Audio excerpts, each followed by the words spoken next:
Let's start from the region of the knee. Listen mainly because information is written.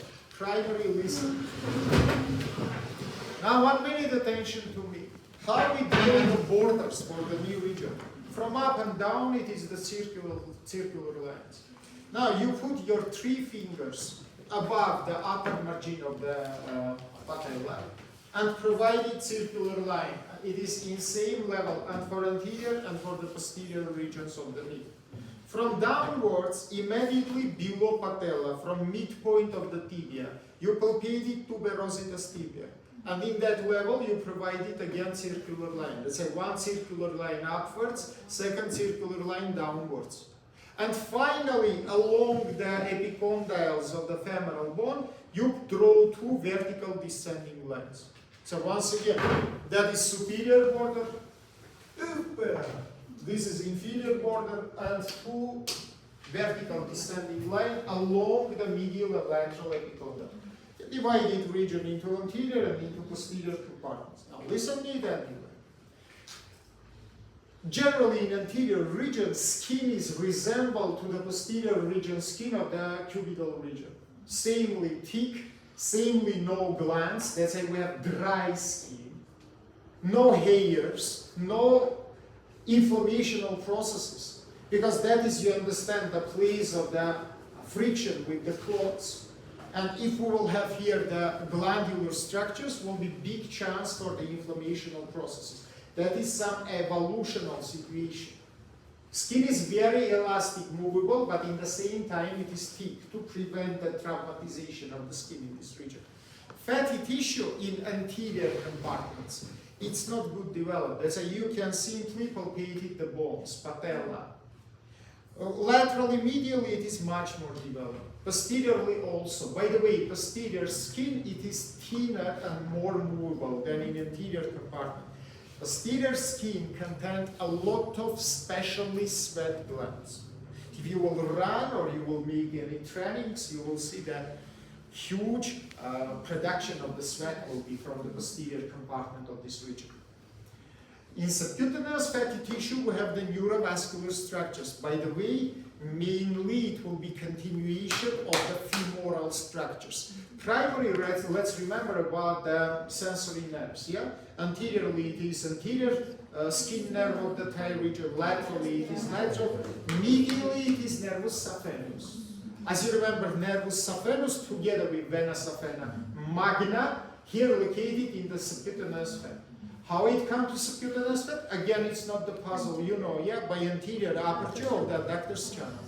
It is leave the channel and come to the fat tissue until your leg region. You will see it inside of the fatty tissue, in the medial surface. By the way, if in femoral region, nervus saphenous in the lower third, it is anterior structure together with vena saphena magna. In knee region, it is posterior structures, because this vertical line is located a little bit more in front to the vertical lines of the femoral region. That's why vena saphena magna together with nervus saphenous entirely in leg, it is belong to anterior compartments, but in the knee it is belong to the posterior compartments. It is located a little bit behind these 2 vertical lines which I drew for you before. Is it understandable for you? That is superficial structures. One more superficial structure we have in the back. We call it vena saphena parva.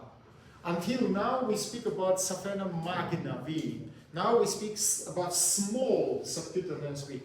By the way, in the level of the knee, it is deep structure.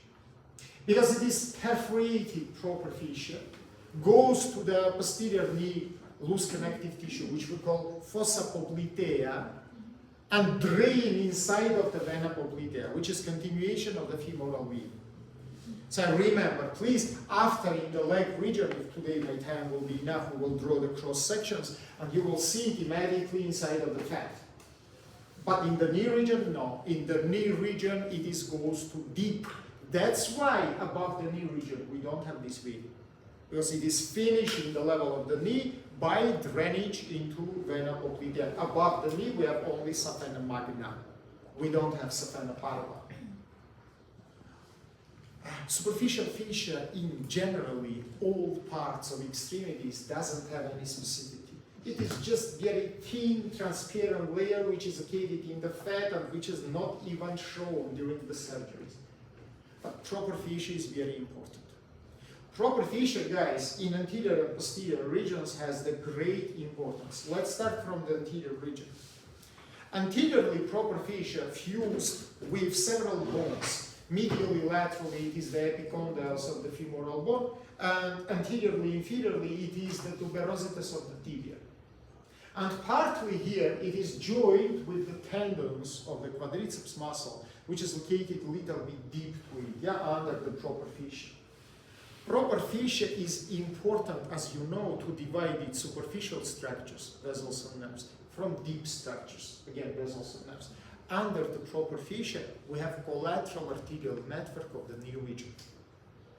As you remember, I told you last time, today, now I will not draw so much because time is short, that it forms by 10 vessels. 10 vessels, from these 10 vessels, 2 descending, 3 ascending, and 5 horizontal. 2 descending originated from femoral artery. 1 in upper third, 2nd in lower third. In upper third, you remember, it is ramus descendens, circumflexa femoralis lateralis. In the lower third, it is arteria genudescendens. As you can see, 1 is located in medial side, 2nd is located in lateral side. Because arteria genudescendens originated from adductor's channel. Adductor's channel, it is medial side. But second one, it is the branch of circumflexa femoralis lateralis. It means it's located in the lateral side. You remember it's divided into ascending and descending branch. Descending immediately come to the knee region. What about horizontal vessels? You see several horizontal vessels. Generally 3 group of horizontal vessels, but totally 5. Why 3 and 5? 2 is double, 1 is single. Double vessels, it is genus superior medialis lateralis in the level of the upper margin of the epicondyles. Genus inferior medialis lateralis in the level of the lower margin of epicondyles. And genus media, which is single artery, by the way, which is supply your knee joint. These are 5 vessels originated from arteria poplitea. And finally, 3 vessels, partly they visible, partly they located behind, and then only come to in front. It is ascending vessels. What does it mean, ascending? It means they should be originated from terminal branchings of your arteria.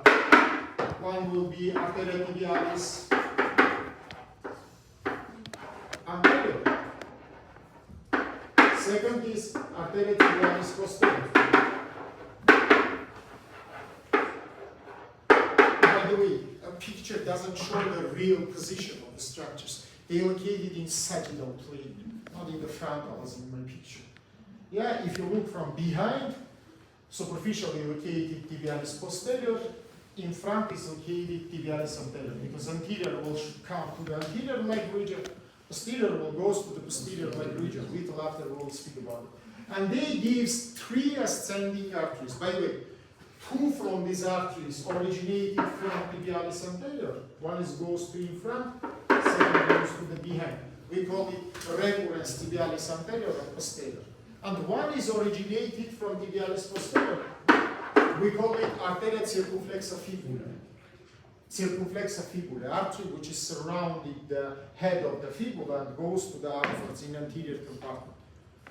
So once again, now you see how these 10 vessel structural network is originated, 2 descending arteries, 5 horizontal arteries, and 3 ascending. Unfortunately, guys, I want to mention that functionally this network doesn't equal to the network of the cubital region. If you remember, I told you that even if the main artery, brachial artery in cubital region will be ligated, collateral network will provide enough supply for the extremity. Why?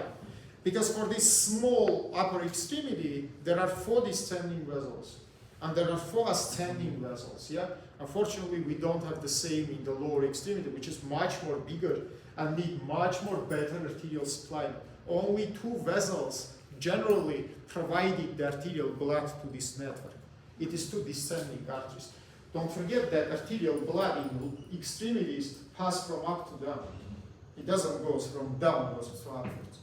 So much more important for us is descending, functionally important descending arteries. But here it's not enough. So if you will try, for example, to palpate the popliteal artery inside the fossa, it will give the necrosis of extremity. Network will not be enough to make 100% supplement. You can increase supplement by the network, for example, during some physical activities. But it cannot make compensation for main artery. That is impossible. Is it understandable for you? Brilliant. Now, deep to the proper fascia, we have tendon of the muscles. Tendon of the muscles. Anteriorly, it is tendon of the quadriceps muscle. Posteriorly, it is tendons of medially semitendinosus membranosus, laterally biceps femoris. Yeah? Let's start from quadriceps. Like my fingers, this quadriceps tendon split it into three portions. One middle portion fused with the tuberosity tibia. It is fixed the patella in its place, and we call it the proper ligament of the patella. Medial and lateral fused inferiorly with, again, tibial bone, infraglenoid margin of the tibial bone, and they call retinaculum patellaris medialis and retinaculum patellaris lateralis. Again, from the sides, they make the fixation of patella. And behind of them, we have the tendon of muscles, yeah, which is also passed behind, fixed by the retinaculums to not be so much moved in this region, yeah? And again, fused with tibia and fibula. By the way, in the lateral side, it will be the tendon of the biceps muscle, behind of retinaculum patellar lateralis. In the medial side, primary, it is three muscles. You remember, it is gracilis, it is the musculus sartorius, and last one, it is adductor magnus. Three primary muscles, yeah? Together with semitendinosus and semimembranosus. By the way, tendon of these three muscles, gracilis, sartorius, and semitendinosus, together we call pes ansarinus major, the goose or bird leg, yeah? Because it has three fingers. Pes ansarinus major. Because they join to each other and they fuse to the infraglenoid margin of the tibia immediately below the tuberosity tibia. So remember about they located behind of the retinaculum patella medialis. Behind of retinaculum patella lateralis, we have tendon of the biceps muscle, as you see. In the backside situation, another. Tendon of the mentioned muscles here forms for us the upper angle of the fossa popliteal. As you can see, in the medial side, we have, this is medial side. We have semitendinosus membranosus after they pass behind of retinaculum medialis and fuse with the tibial bone. Yeah? In the lateral side, we have tendon of the biceps muscle after it is passed behind of retinaculum lateralis, again fused with the tibia, not with fibula, with the tibia. And this forms the upper angle of the fossa popliteal. Lower angle of the fossa popliteal, it is tendon of the medial and lateral heads of the gastrocnemius muscles. And finally, we have the brilliant shaped, rhomboid shaped fossa, which contain fat, deep lymphatic nodes, and neurovascular bundle of the knee region. You can see now in the picture, in the medial and deep position, a red structure, which is partly invisible because blue is covered. Little behind and lateral, you can see blue structure, and behind and laterally to the blue structure. Then I say here behind, I means more superficial. Yeah? In anterior surface, behind it will be deep. In posterior surface, behind will be more superficial. So you can see A, V, N from medial to lateral, from deep to superficial. A, it is arteria poplitea, V, it is vena poplitea, N, it is nervus tibialis. If you will track your attention into the upper angle of the fossa poplitea, you will see huge yellow structure, which is split here into two terminal branches. That is, of course, nervus ischiaticus, which is divided into biggest branch, which is called arteria nervus tibialis. It is passed immediately downwards and enter inside of the fossa. But second branch doesn't enter in the fossa. You can see it is arteria, I'm very sorry, nervus peroneus communis. It is just slight along the biceps tendon, and it is come immediately into the level of the head of the fibula. In the anterior compartment of leg region, between tendon of musculus peroneus longus and head of the fibula, we have canalis musculoperonealis superior. Superior musculoperoneal. Now imagine that he is head of the fibula, I am the tendon of musculus peronealis longus, and not superior. I am long peroneal muscle, he is head of the fibula. Do you see distance between us? That is the channel. This nerve, which I draw in the, which is shown in the picture, peroneus communis, enter inside of this channel. Immediately before entering into the channel, it gives one skin branch, which we will draw a little after. This is nervus cutaneus surrelateralis. By the way, nervus cutaneus surrelateralis in knee region, posterior knee region, has together with vena saphena parva. Just vena goes to deep side, nerve is located in subcutaneous fatty tissue. Then this nervus peroneus communis enter between us, yeah, inside of the channel, and here it is split into two terminal branches, peroneus superficialis and peroneus profundus. Let's say that is final division of nervus ischioticus. Once again, in the level of the upper angle of the fossa popliteal, it is split into nervus tibialis peroneus communis, tibialis descending to down, enter inside of fossa, and together with the vessels forms neurovascular bundle. Peroneus communis doesn't enter inside of the fossa. Under of proper vision, it is slide along the biceps tendon, come to the canalis musculoperonealis, before entering gives the skin branch, then divided into two terminal branches, peroneus superficialis and peroneus profundus. In the leg region, of course, all these structural units we will describe, we will draw, and we will speak about them. What do you see here in the picture? You see syncope of elements, as I said you before, and it's necessary to remind for you origin of the popliteal vessels. As you remember, that is continuation of the femoral vessels by inferior exit of adductus channel, which we also call, by the way, femoropopliteal channel, to show this communication. From femoral region, medial interfacial space, they become to the fossa popliteal. But it's also not enough. We must mention also that division also, which you see in the picture. Near the inferior, now attract your attention into the inferior angle of this fossa. In the level of inferior angle of this fossa, one new channel is formed, which we call Gruber's channel. Or, by communicational point of the view, we call it cruropopliteal. If previously we have femoropopliteal, now we have cruropopliteal. So you see now, guys, communications of your knee region. From upwards, it is connected with the region of the thigh. From downwards, it is connected with the region of the leg. Let's say this new channel, let's modulate it, for example, by this our register. It's immediately located in front, look, you look from back side. So in front of the gastrocnemius muscle. How it forms? Just behind of your, in front of your gastrocnemius, we have the second muscle of the leg region, which we call soleus. Soleus muscle, yeah? Soleus muscle forms here the tendon. Let's say, hold it, please. Let's say from backside, this aperture will form by the tendon of the soleus muscle.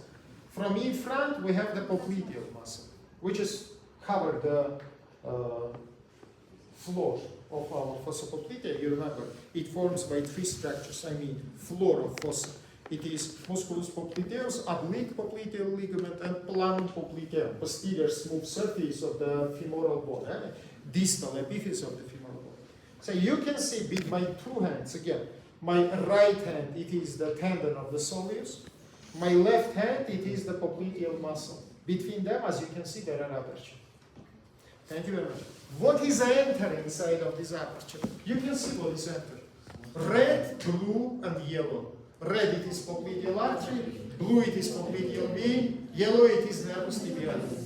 They immediately enter inside of this aperture. How we call this aperture? We call it entrance of cruropopliteal channel. I explain now for you how it forms. What is happening inside of this aperture? Red structure, which you see in the picture, which I draw now for you in the depth. It is arteria popliteal. Inside of this upper ring, it is split into two terminal branches. They are located in sagittal plane. From behind, we have tibialis posterior. From in front, we have tibialis anterior. Samely, vein is divided into two branches, which is descended to down together with tibialis posterior. Below this level, one artery has two veins.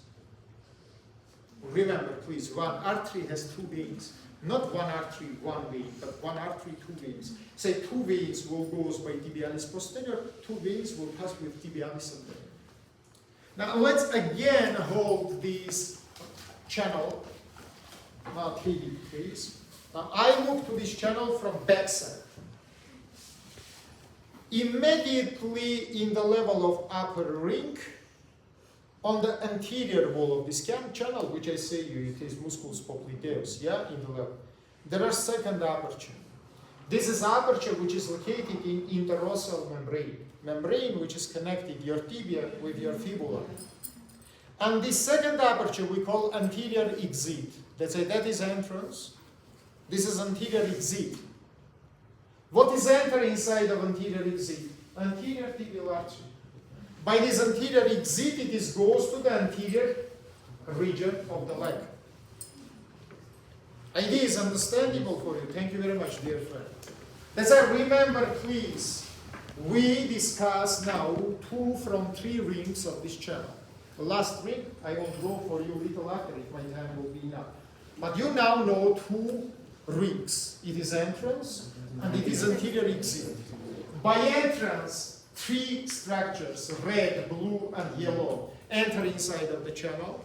By anterior exit, only red structure, together with 2 veins here, which is tibialis anterior, leave the posterior region and become to the anterior leg region. I think it's not hard to understand. Do you imagine it? Super, very well. Last question which I want to discuss from the knee region, it is synovial bursas. Synovial bursas, that is the anatomical structures which is located in joint regions. And you remember, they formed by the mucous membrane. It is the closed sacs, and they have one meaning to decrease the lubrication, because that is the active movable structures, because this is region of the joint. That's why we need to, a simple example I showed for you before. Yeah, imagine that you make the movement of your hands which is touch. Now imagine that between them there are balls.